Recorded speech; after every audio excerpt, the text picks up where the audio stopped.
Na próxima terça-feira, nós comemoramos o Dia dos Povos Indígenas. Isso mesmo, o dia 19 de abril mudou de nome, mas não mudou a luta. O processo de escravização do Brasil colonial se consolidou com o tráfico negreiro, mas começou antes com as tentativas de escravizar indígenas que já viviam por aqui e que sempre foram os verdadeiros donos dessa terra. Séculos se passaram e até hoje a luta por direitos e igualdade marca esses vários povos que seguem resistentes, mostrando ao mundo o seu poder e a sua cultura. Antes dos indígenas morarem aqui, houve desmatamento e houve plantio de eucaliptos, que fez com que os lagos e o rio fosse assoreado, né?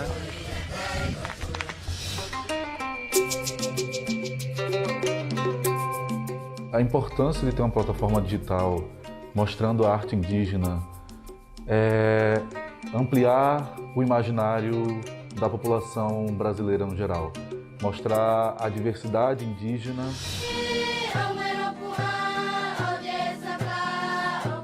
A língua tem que prevalecer, né? A língua tupi-guarani, sim, a primeira língua e depois o português. No futuro eu queria que ter, assim, na aldeia, um posto de saúde e uma escola. Eu descobri o rap, né? O rap é uma forma de eu também, né, entrar para lutar através da música. A arte indígena, ela vem para ocupar essa lacuna, esse espaço onde o movimento de luta tradicional não alcança. Quem destrói a Amazônia tem que entender que essa luta é sobretudo pela vida.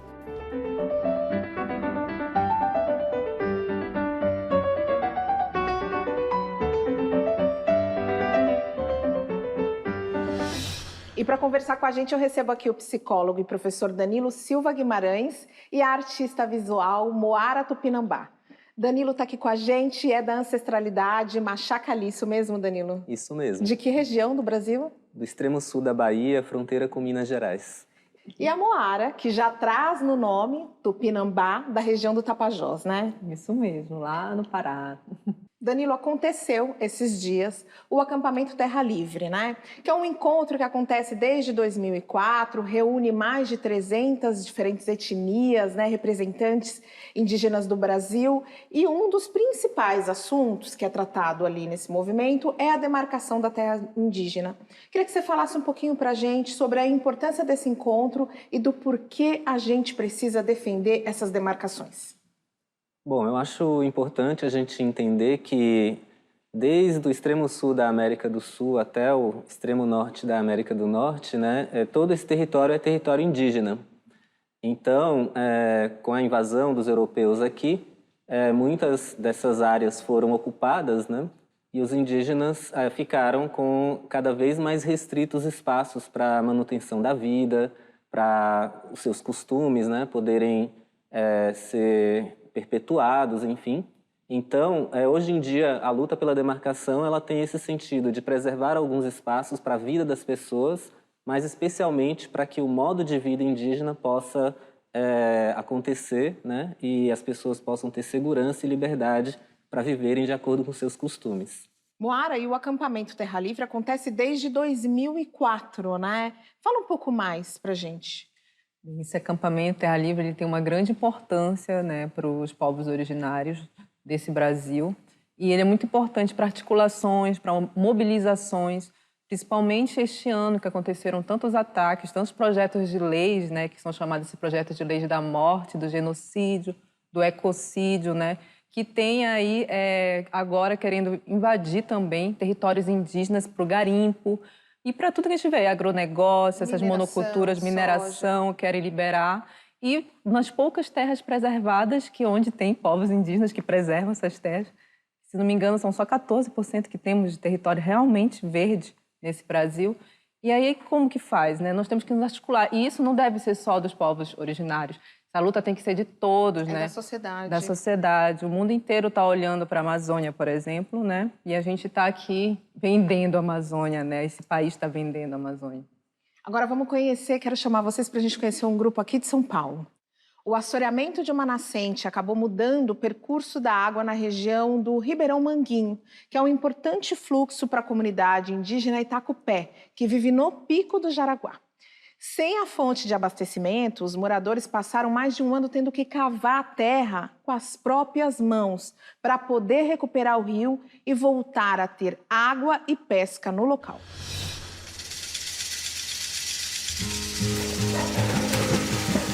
Vamos dizer assim que é dois mundos diferentes, porque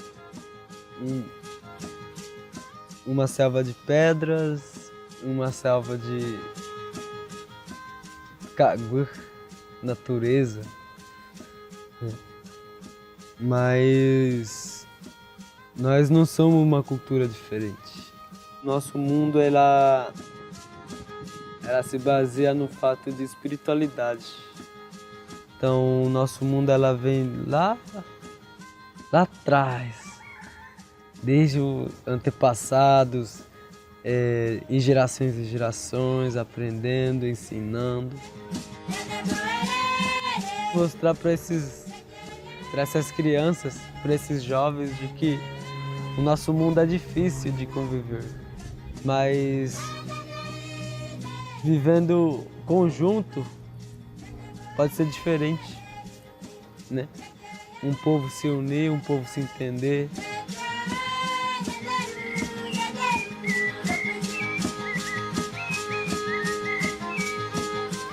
A ideia do lago surgiu quando eu cheguei aqui em 2014. O primeiro cacique daqui, o cacique Ari, ele me mostrou esse rio assoreado. E falou que antigamente havia lagos naturais aqui. Só que com o desmatamento, antes dos indígenas morarem aqui, houve desmatamento e houve plantio de eucaliptos, que fez com que os lagos e o rio fosse assoreado, né? E foi aí, a partir desse momento, a gente iniciou um trabalho, né? Tem uma primeira parte que usa enxada, mas a maior parte é usando as mãos, que é uma técnica indígena, né? De mexer com barro. E vai tirando com as mãos e isso vai formando o talude. O mais importante ali é você entender a cultura indígena, né? Cada ser vivo para os indígenas é importante. A água para eles, para os indígenas, a água tem espírito, né? Eles dizem que a água que a gente toma na cidade não tem mais o espírito nelas, né? Porque não é a água da nascente, né? Resgatar esse conhecimento ancestral e trazer hoje, né, para todas as lutas, né, que tem do meio ambiente. A gente precisa dar ouvido, né, para os povos indígenas. Terra.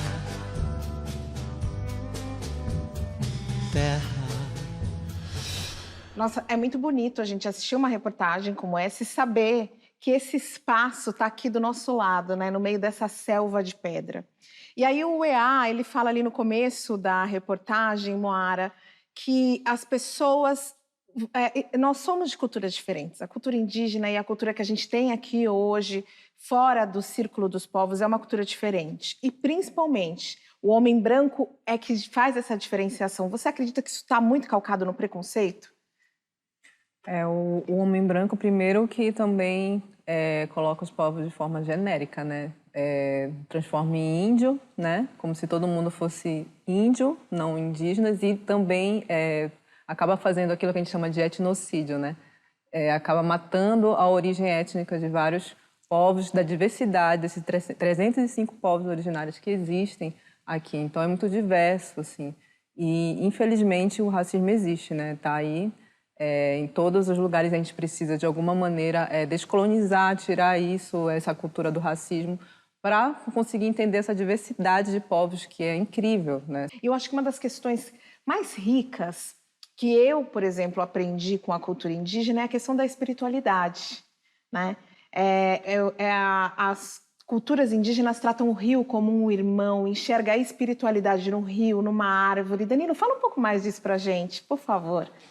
Sim, a espiritualidade ela está em tudo, né? Na maneira como a gente sente a vida, na maneira como a gente respeita os outros seres vivos, na maneira como a gente respeita o mundo que vive, né? O mundo que está ao nosso redor. Então, os indígenas eles preservam isso, cuidam e cultivam isso cotidianamente, né?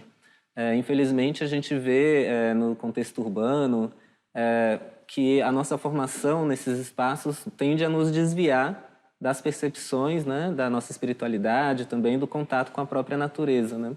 Então, as tarefas do dia a dia acabam fazendo com que a gente descuide de uma parte que é fundamental da vida, que é esse cuidado com a espiritualidade.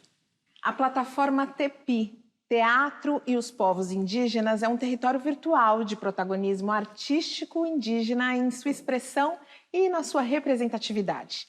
Ela foi idealizada pelo escritor Ailton Krenak e a artista Andréa Duarte. Tem uma programação que se renova periodicamente e, é gratuita. O TEPI, ele começa como uma mostra artística. Ela chama TEPI, né, Teatro e os Povos Indígenas, que pensava um pouco o protagonismo indígena, o teatro para além do palco, mas como uma expressão estética e política, né, de um corpo se expressando no espaço, e também pensando nas alianças entre artistas indígenas e não indígenas, pensadores indígenas e não indígenas. Ele ia ser realizado em 2020, mas com a pandemia, depois de algum tempo e de muita reflexão, a gente transforma numa plataforma bilíngue. Ela é organizada como mostra artística, encontros, paisagem crítica, podcasts. A importância de ter uma plataforma digital mostrando a arte indígena é ampliar o imaginário da população brasileira no geral. Mostrar a diversidade indígena e também mostrar que nós somos pessoas contemporâneas, que estamos trabalhando e fazendo coisas que têm a ver com o presente, não apenas com o passado. Apacá! Tirerá! A peça é toda sobre a tradição Tupi-Guarani e Andewa. O teatro foi a primeira linguagem artística a colonizar o Brasil, né? Para ensinar o português e o cristianismo. E a gente tem usado o teatro para devolver aos povos a língua própria. Essa plataforma pode contribuir com a vida do artista indígena no sentido de ser um lugar de visibilidade, de rede, de conexão entre artistas, onde a gente consegue se enunciar, consegue colocar nossas cosmovisões, nossa forma de expressão, nossas manifestações.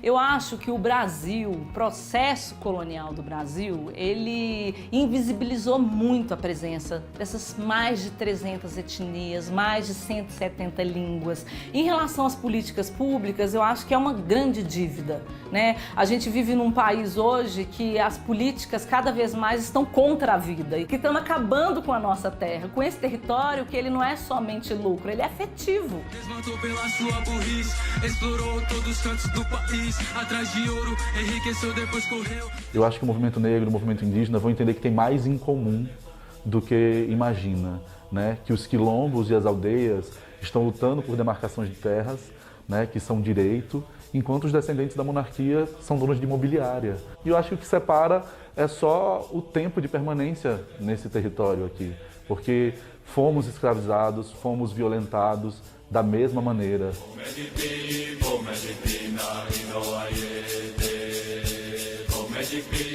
O povo indígena tem regado com sangue cada hectare dos 8 milhões de quilômetros quadrados do Brasil. Os senhores são testemunhas disso. A gente volta daqui a pouco, não sai daí. Olá galera, me chamo Quembu, Juma Urueuau, sou do povo Juma Urueuau, sou do estado de Rondônia, vim com o movimento da juventude do estado de Rondônia. E a importância de estar aqui dentro desse movimento hoje é sobre lutar contra todas as PLs anti-indígenas que estão tramitando no Congresso Nacional, né, mesmo, e reivindicar por nossos direitos, pelas demarcações de terras indígenas, por retirada de garimpos, de grileiros e madeireiros dentro do nosso território.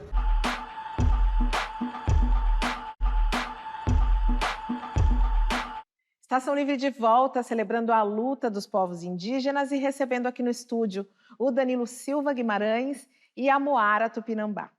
3 professoras da aldeia Tapirema, aqui em Peruíbe, no litoral de São Paulo, contaram com a colaboração de uma educadora não indígena e criaram um livro em Tupi-Guarani para alfabetizar as crianças indígenas. A proposta é suprir, pelo menos em parte, a falta de um material didático na língua nativa dessa população.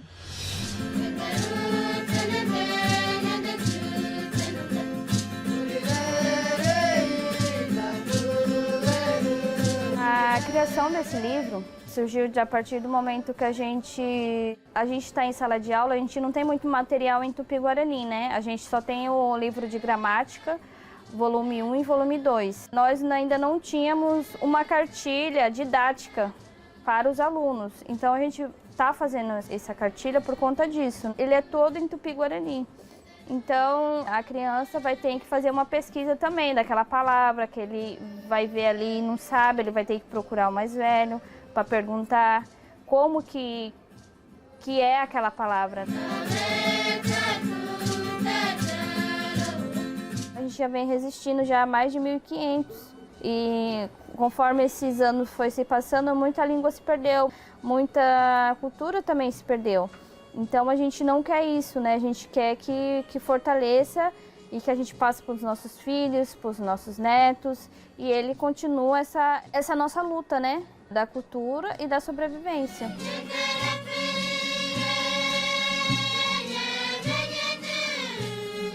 Eu sempre gostei de crianças, até porque na vivência a minha função sempre foi monitorar as crianças. Quando me convidaram, eu na hora topei e gostei de ficar aqui porque as crianças me divertem. Então, no meu dia a dia eu faço isso. Quando eu fui para fora, eu tive muitos conflitos também, quando eu estudei fora, depois aqui, por ser indígena. E hoje, adoro minha cultura.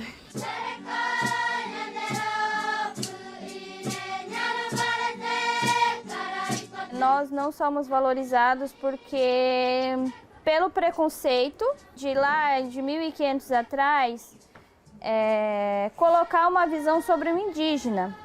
E hoje, para tirar isso, é muito complicado, porque fala que indígena tem que viver no mato, pelado, que o indígena vamos supor, que não trabalha, né? Pelo contrário, a gente faz muita coisa na aldeia, né? É um passo de formiguinha, né, para desconstruir isso.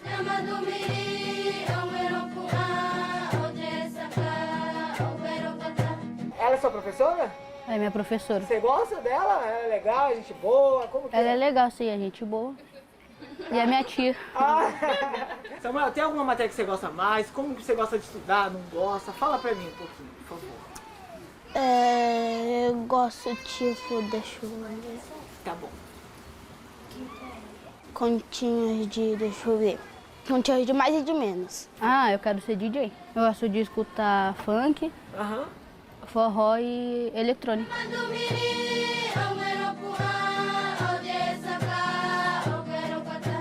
O que me motiva são as crianças mesmo, porque quando eu chego na escola eles já estão me esperando, né? E eles não faltam, então eu sempre fortaleço isso neles, que eles são capazes de qualquer coisa, mas desde que fortaleça a sua cultura e leva a cultura também para o não indígena, para onde ele for. A língua tem que prevalecer, né? A língua Tupi-Guarani, sim, a primeira língua e depois o português.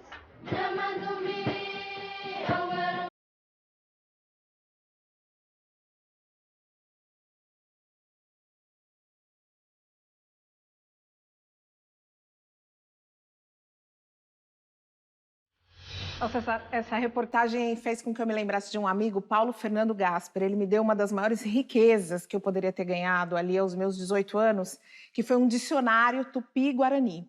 E aquele presente revelou a mim um novo mundo e um novo olhar sobre as comunidades indígenas. Danilo, quando a gente está falando do ensinar, do educar usando o Tupi-Guarani, qual é a importância disso tudo, não só para essas crianças, mas para toda uma educação?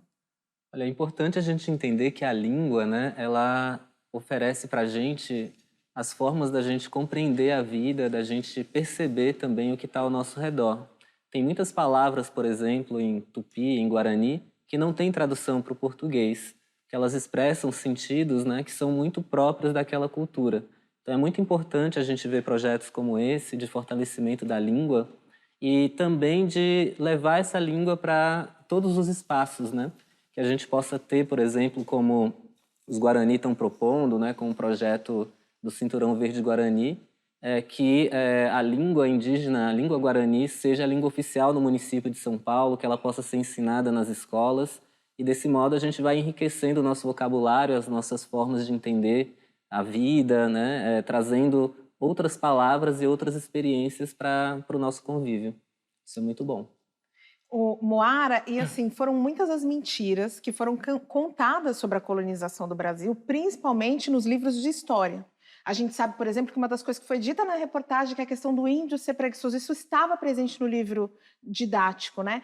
Qual é a perda que a gente tem enquanto sociedade por aprender a nossa história de forma fantasiosa?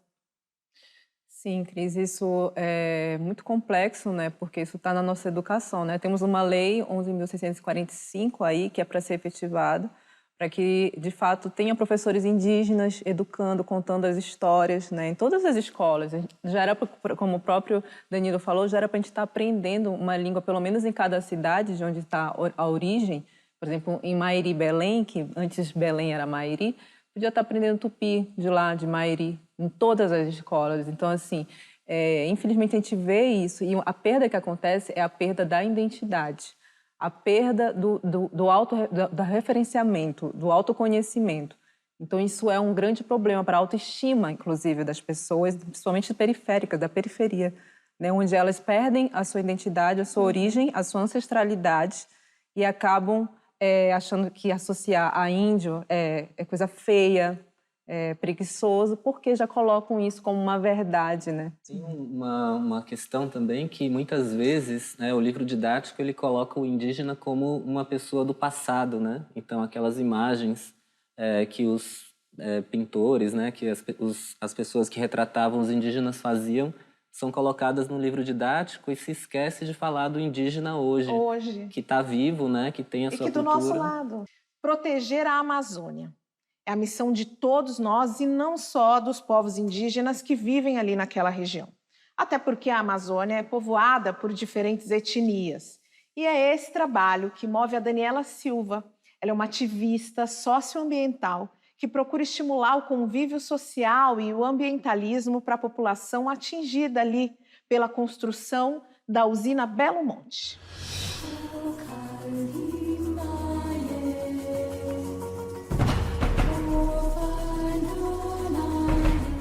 Sou Daniela Silva, sou jovem negra da Amazônia. Sempre morei, né, na periferia de Altamira. Morava lá na Rua 5, no bairro Aparecida, um lugar que ajudou a formar a pessoa que eu sou hoje. A gente morava num bairro que estava próximo dos principais igarapés da cidade, perto do Rio Xingu.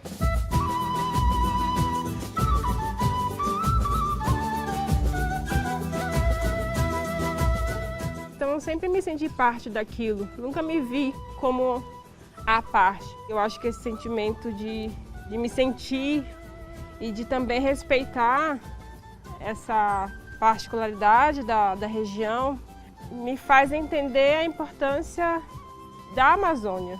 Então eu defendo a Amazônia, porque eu sou parte dela. A gente costuma falar que quando a gente mora, não só na Amazônia, mas quando você vive em uma situação de pobreza, né, de violação de direito, ou você luta, ou você deixa aquilo te levar. Então não tive muita opção, né? Eu decidi lutar. Então, quando Belo Monte chega e diz que vai tirar a minha família, onde a gente morou muito tempo, quando elas falam que vai tirar o pé de manga que eu e meu pai plantamos juntos e estava já dando a manga, eu falo, nossa, isso aí é muito sério. Os impactos de Belo Monte são impactos imensuráveis. Então, hoje a gente não consegue dar conta de tudo de ruim que esse empreendimento provocou na vida e na territorialidade dos povos.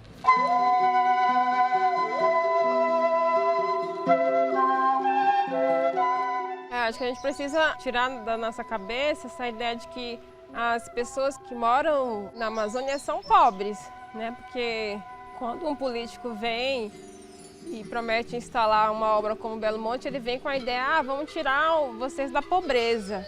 Mas espera aí, seu político, o que é ser pobre para você? A Amazônia, como todo o Brasil, é plural. E a Amazônia também é negra. A maioria dos ribeirinhos são negros. A população que mora na área urbana são povos negros. Então não dá mais para a gente pensar a Amazônia com essa ideia de só uma identidade, uma etnia. A Amazônia é múltipla. E assim como os povos indígenas têm os direitos violados, nós, povos negros que vivemos na Amazônia, somos violados também, por ser invisibilizados e por sofrer as violências dos grandes empreendimentos.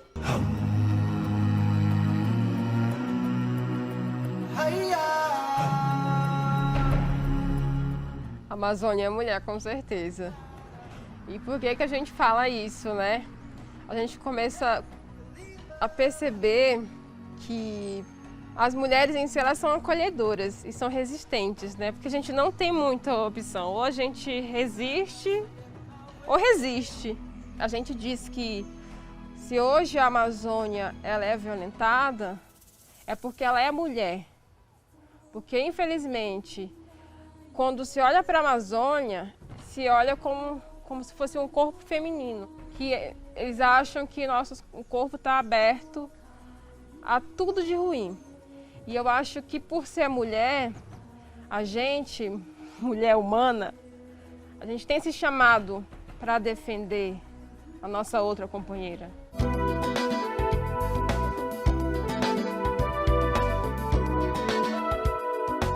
Muita resistência para a Amazônia, para todos aqueles e aquelas que lutam pela Amazônia, né? A gente sabe que os próximos anos não vão ser fáceis, mas a gente não vai recuar nenhum passo. Porque quem destrói a Amazônia tem que entender que essa luta é sobretudo pela vida. Pela nossa vida, mas também pela vida de quem está destruindo. É essa a luta.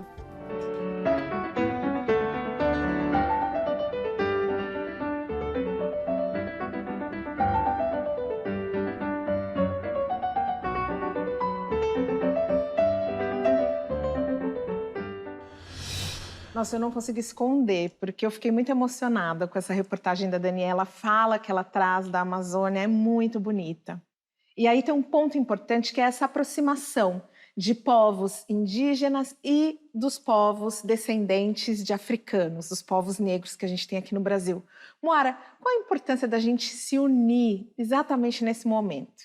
Eu me emocionei também, porque eu lembrei que o meu avô, ele é remanescente de Quilombo, né? Então, ele foi uma grande liderança no Cucurunã, e ali no Cucurunã, na comunidade, que foi apagada toda a sua originalidade, né, suas ancestralidades, foi imposta o pardismo, por exemplo. Quando eu vou investigar, eu descubro essa origem também quilombola, né, onde tem ali pessoas afrodescendentes. E hoje é muito importante que essa luta ela aconteça, esse aquilombamento, né, como se fala, como se dizem, e que a gente consiga se unir, porque nós somos da terra, né? Nós somos ali da terra conectados. Uhum. E precisamos reconectar com isso também, inclusive indígenas da cidade, os afrodescendentes que estão na cidade precisam voltar para a terra, se reconectar com a floresta, com esses povos que estão ali cuidando e preservando esse ambiente. Danilo, vamos falar um pouco da destruição que vem acontecendo na Amazônia, né? Principalmente nos últimos 3 anos, esses números foram absurdos de queimadas e de boiadas que foram passando.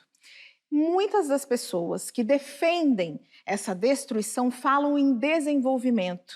E a gente, no entanto, vê o diferente, porque as regiões que foram mais atingidas pelo desmatamento estão figurando como as regiões com os piores indicadores de índice de desenvolvimento humano. Acho que é importante a gente falar desenvolvimento para quem? Sim, é muito importante a gente olhar para essa questão. Por exemplo, né, a gente estava falando aqui sobre a união dos povos indígenas e dos povos originários da África, né? Nós nos unimos justamente porque somos alvo de uma violência que vem desde o processo de colonização e que continua tendo seus efeitos ainda hoje, né? Então, invadiram nossas terras, as nossas comunidades, capturaram pessoas, escravizaram pessoas, né? E esse processo continua agora avançando sobre as terras que ainda mantêm a sua vida, a sua natureza preservadas, né? Então, a Amazônia é, nesse momento, alvo desses ataques, que são nada mais do que a continuidade de um processo de violências, né? que se seguem até hoje. Então, a nossa união é muito importante nesse sentido de reconhecer a nossa história comum, né? De termos sido os alvos dessas violências e também de podermos compor resistências, né? E aí fortalecer a preservação da vida como um todo, e que é uma vida que não é só importante para os povos indígenas ou para os povos descendentes dos povos negros, né, afrodescendentes, mas é importante para toda a vida no planeta, né? A gente ainda tem muito que conversar, tá? Só que a gente vai conversar daqui a pouco, agora tem um intervalinho, você não sai daí, aguarda que a gente volta. Salve, salve! Eu sou a Shirley Pancará.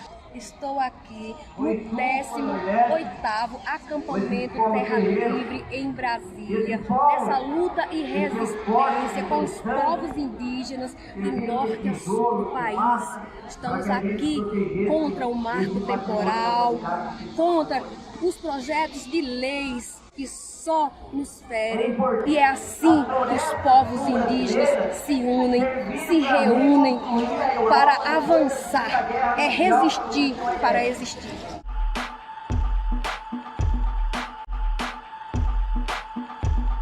Estação Livre está de volta, recebendo aqui o Danilo Silva Guimarães e a Moara Tupinambá.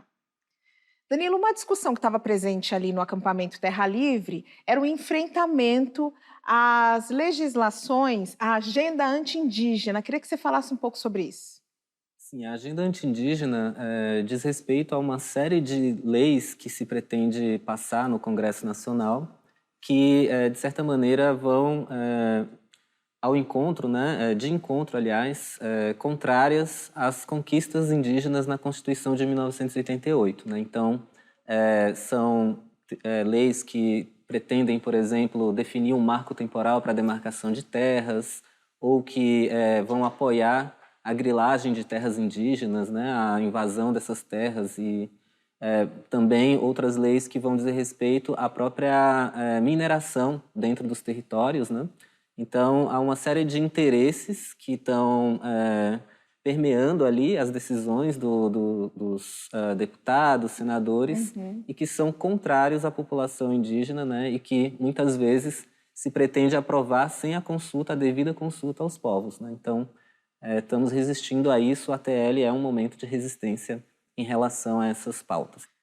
A pandemia escancarou as desigualdades e mostrou o quanto as populações indígenas ainda têm pouco ou nenhum acesso a serviços de saúde. A gente vai agora dar um pulo em São Bernardo do Campo, na aldeia Guirapaju, onde vivem 15 famílias. É um cenário verde de natureza exuberante em plena selva de pedra.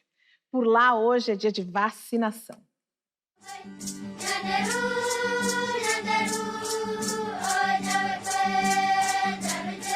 Olá, Estação Livre.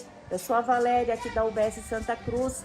Hoje eu quero apresentar para vocês um pouquinho do nosso trabalho na aldeia Guirapaju, onde nós somos aqui enfermeiros.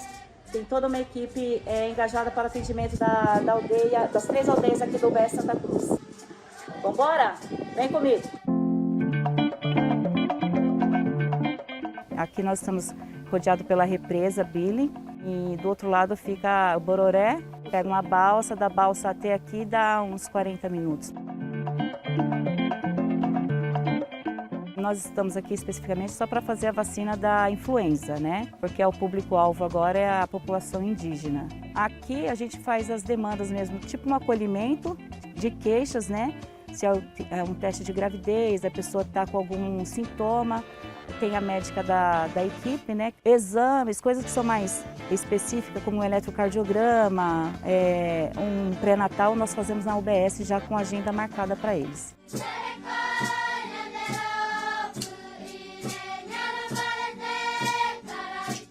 E Vitória nasceu como? Nasceu na aldeia? Nasceu na aldeia, um parto normal. O parto aqui, se surgir, nós temos estrutura na nossa UBS para fazer. Aqui tem o costume deles também, que tem as parteiras, né? Que tem bastante credibilidade aqui com eles. A gente faz um trabalho conjunto, respeitando também a cultura deles, né? Antes dele, a gente passava uma dificuldade de... Como ali a aldeia Curucutu, a gente não recebia médicos assim e hoje está melhor. Foi uma preocupação do município de São Bernardo justamente para isso, né? Abrir uma equipe exclusiva para atendê-los. Quando não tinha, eles procuravam o UBS Santa Cruz ou procuravam em São Paulo, mas na necessidade extrema.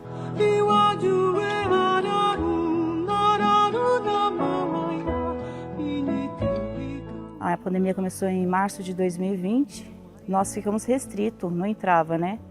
O líder da aldeia mesmo não permitia a entrada devido ao isolamento e tal. Mas quando havia necessidade de atendimento, eles iam até a nossa UBS para fazer uma testagem, mas não teve muitos números de positivo nas aldeias indígenas, não teve, até hoje. Foi difícil, muito difícil, não teve médico.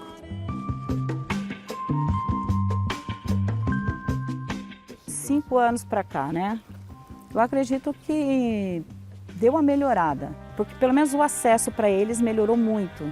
A procura também avançou bastante, infelizmente devido às gestações muito precoces. Então, assim, muito jovens as meninas, e então houve também essa procura. Tem muito para ser feito ainda, mas a gente está caminhando e é gratificante. No futuro eu queria que ter, assim, na aldeia, posto de saúde e uma escola. Mesmo vivendo na cidade, nos unimos por um ideal, na busca pelo direito, território ancestral. Mora, quando a gente fala de saúde das populações indígenas, quais que são os grandes desafios? São muito grandes, né? Por exemplo, agora com a questão da Covid, né? Infelizmente, por exemplo, muitos povos indígenas que estavam na cidade não conseguiram o direito à vacina. Então, assim, é um desafio enorme, né? Pelo menos o básico chegar nesses lugares afastados, né? Lá no Tapajós também, né? Tem essas preocupações de como que acontece um problema com alguém, um ancião, como que leva para um hospital. Atender. Até os próprios hospitais lá também. Então, é bem complicado, né? É um desafio, uma luta contínua, né? Os povos sempre estão aí lutando para conseguir o acesso à saúde, que é um direito básico, né? Então, nós estamos falando, né, Danilo, de uma política nacional de saúde indígena que não está conseguindo atender as comunidades a qual se destina, né?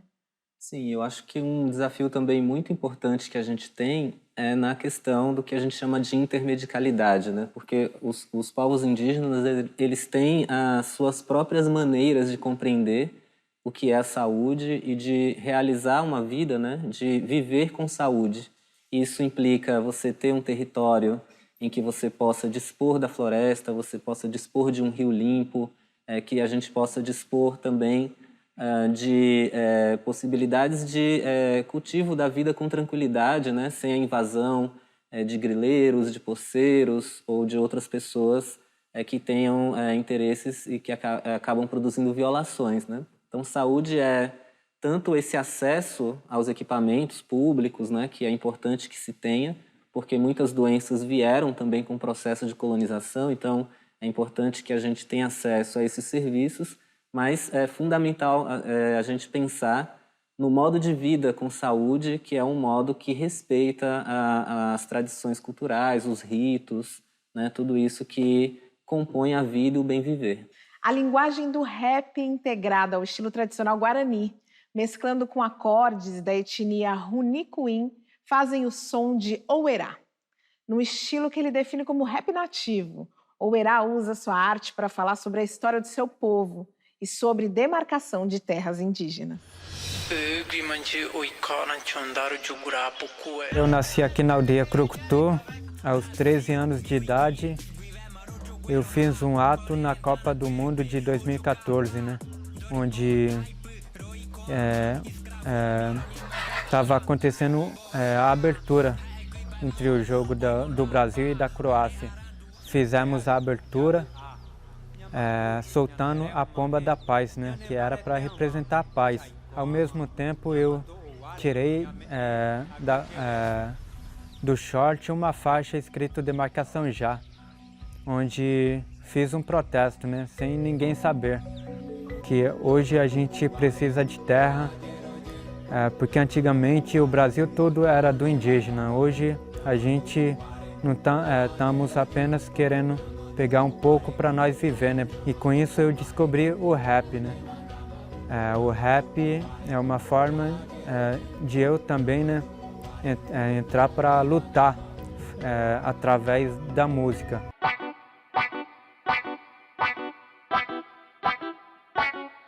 A música tem essa conexão muito forte com a espiritualidade, com o sentimento, né, da vida. Eu cantando rap, eu busco falar a verdade, né? Falar aquilo que o mundo precisa ouvir.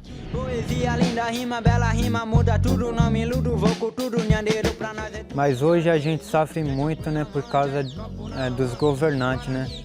Que a gente não tem apoio, com isso muitos direitos que a gente tem também, né, envolvendo as terras indígenas, também tem outras coisas, né, de direito que a gente tem que estão se perdendo, né?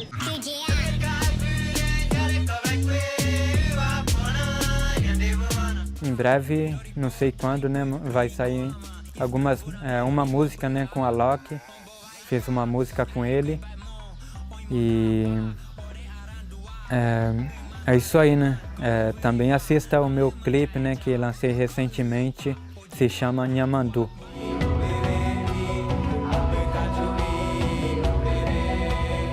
O rap nativo está aqui para fazer essa luta, né, acontecer. Chega de genocídio do real dono dessa terra. Chega de ignorar todas as ideias. Chega de ignorar nossa verdade, nossa história. Estação Livre ainda não acabou, a gente volta daqui a pouco com artes visuais.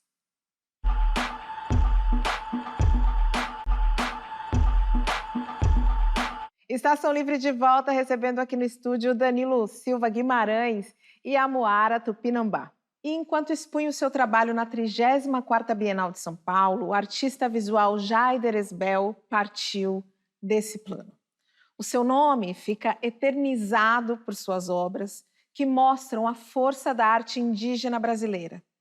Muito além do que simples estereótipos, o trabalho de artistas indígenas cumpre um papel importante de continuidade da vida e da cultura desses povos.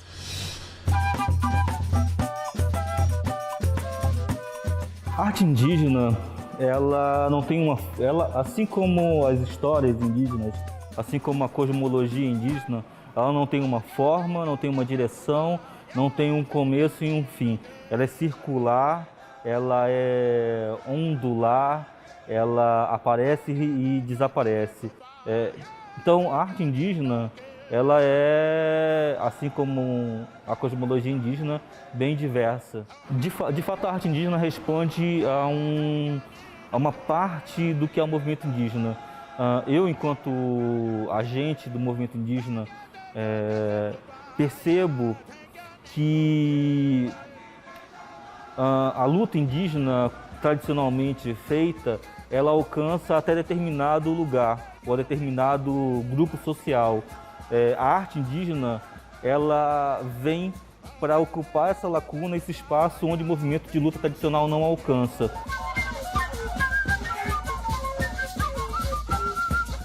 Jair Erisbel é um grande amigo que, infelizmente, se foi ano passado. Uma pessoa incrível que eu tive a chance de conhecer nesse planeta. O que Jair faz, ainda mesmo falecido em Roraima, que é de onde ele é natural, é incrível. É um movimento todo de novos artistas aparecendo e entendendo que espaços como o MASP e Pinacoteca são possíveis para pessoas indígenas.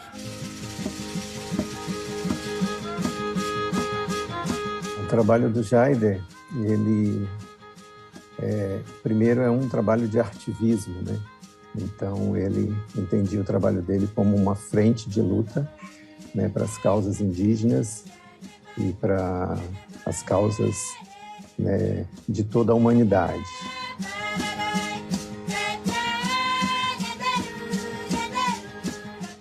O trabalho dele conseguia, junto com o trabalho de outros artistas também, que estavam sempre ao lado dele, conseguia abrir novas frentes, né, de luta e de diálogo também, né, com vários setores nessa busca dessa defesa dos direitos indígenas, né, da proteção da natureza, o mercado, né, como todos os espaços do sistemão, como Jair gostava de chamar, né, eles têm reconhecido a arte produzida por artistas indígenas.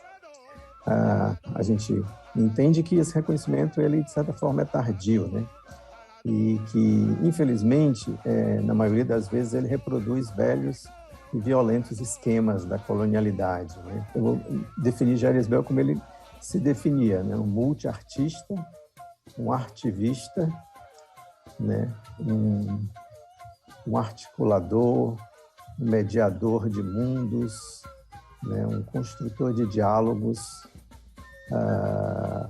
Assim era Jair Erisbel.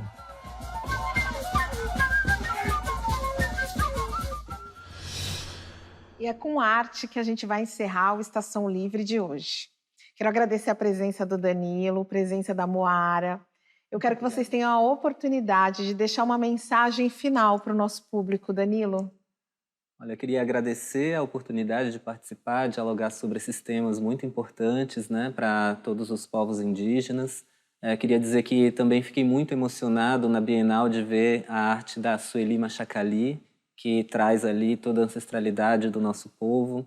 É muito importante que cada vez mais a gente possa compreender a profundidade da reflexão indígena, da produção indígena e também das nossas raízes, né? Que muitas vezes a gente desconhece, a gente, por conta de todo esse processo colonial, acaba excluindo das nossas vidas, mas permeia tudo que nós fazemos, né? Estamos aqui num território indígena e precisamos nos conhecer a partir dessas produções, dessas reflexões, nos conectar. Moara?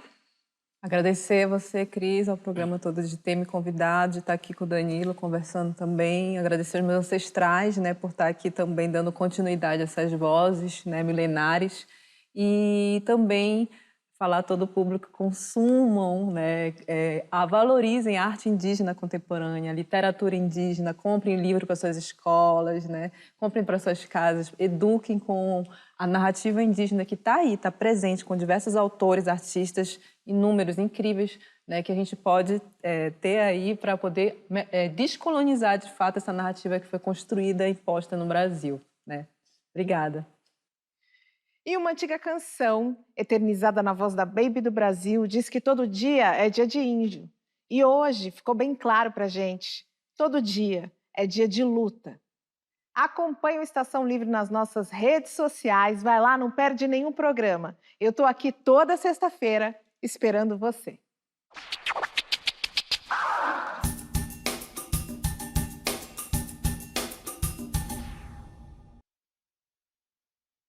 Olá, hoje eu vim conhecer a KPMG, uma das maiores empresas de auditoria do Brasil e do mundo, e eu vim conversar com seu presidente, né, Charles Krieg, sobre as grandes intervenções e realizações da KPMG nas ações afirmativas empresariais.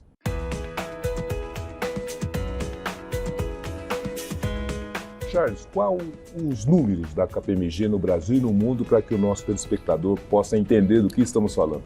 Aqui no Brasil nós temos um faturamento de 1,7 bilhão de real e mais ou menos 5 mil pessoas. Isso varia muito no momento onde nós contratamos muito trainees e, aliás, a gente pode até falar nisso porque esse ano nós estamos com um orgulho enorme do que nós fizemos em termos de diversidade, e estamos presentes em 23 escritórios no Brasil inteiro. E no mundo, quase 200 países? No mundo, 160 países, mais ou menos. É uma empresa global. É uma empresa completamente global. Tem que trabalhar com a diversidade. E, aliás, é muito bom você falar isso, porque nós temos metas globais para atingir. Logicamente, a gente define as nossas metas locais, mas as metas globais são importantes também. A gente está muito alinhado globalmente com diversidade. Em termos de equidade racial, nosso pilar se chama Ebony, né? E nós lidamos todo dia em como que a gente pode melhorar o nosso ambiente para proporcionar mais diversidade nesse sentido. Mulheres, a nossa comunidade LGBTIA+, os negros, pessoas com deficiência. Então esses são os 4 pilares que a gente tem. Uma coisa é você contratar, a outra é você assegurar que o seu ambiente está preparado para respeitar, para dar inclusão, para dar carreira, para dar oportunidades a todas essas pessoas. E nós percebemos que em algumas desses pilares, o conhecimento da língua inglesa, e particularmente na nossa comunidade de profissionais negros, o conhecimento do inglês ele não era o melhor. Nós falamos, não adianta cobrar, não vai mudar cobrar. Então o que nós fizemos? Nós fizemos um programa específico que se chama Impulse, apenas para profissionais e comunidade negra. O Impulse é um programa que visa acelerar a promoção da igualdade racial no ambiente corporativo. Então ele é um programa gratuito e exclusivo para pessoas negras. Esse programa está dividido em 3 pilares. Um primeiro pilar, que é o acesso por 12 meses a aulas online de inglês na plataforma da nossa parceira, a IF. A gente tem um segundo pilar, que é uma jornada digital. Essa jornada ela é fornecida pela KPMG. Nós temos uma plataforma de conhecimento onde a gente fornece acesso a conteúdos que a gente entende que são essenciais para o ambiente dos negócios. Então, soluções digitais, tecnologias emergentes, ferramentas de colaboração, habilidades comportamentais que podem fazer a diferença na vida dessas pessoas que estão participando do programa. Um terceiro pilar são encontros periódicos que nós fazemos com executivos e executivas da KPMG, onde essas pessoas podem trazer a realidade do ambiente corporativo e contribuir também para o networking dessas pessoas negras.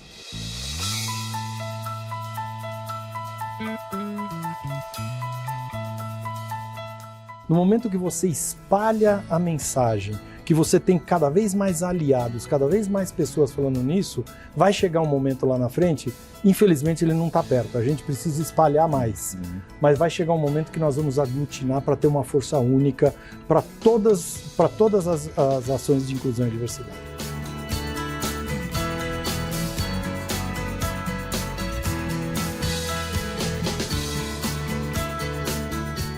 Nós acreditamos que não só as pessoas negras, mas as mulheres, as pessoas LGBTQIA+, as pessoas com deficiência, elas precisam estar na liderança.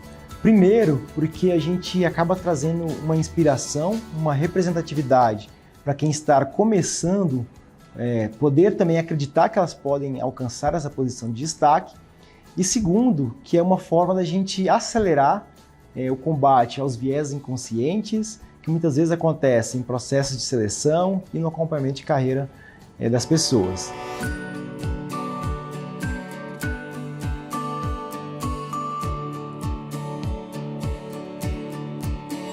Ter um programa como o Impulse e muitas outras ações afirmativas que a gente desenvolve aqui na KPMG é uma forma de demonstrar como nós estamos comprometidos com ações que vão promover a equidade racial.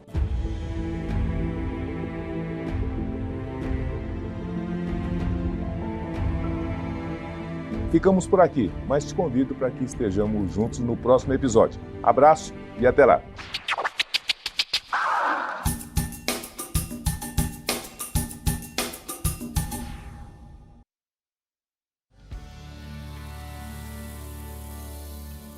Tratoriza, motosserra transgeniza, e o outro endeusa e diviniza a natureza. O índio a ama por sagrada que ela é, e o ruralista pela grana que ela dá. Demarcação já. Demarcação já.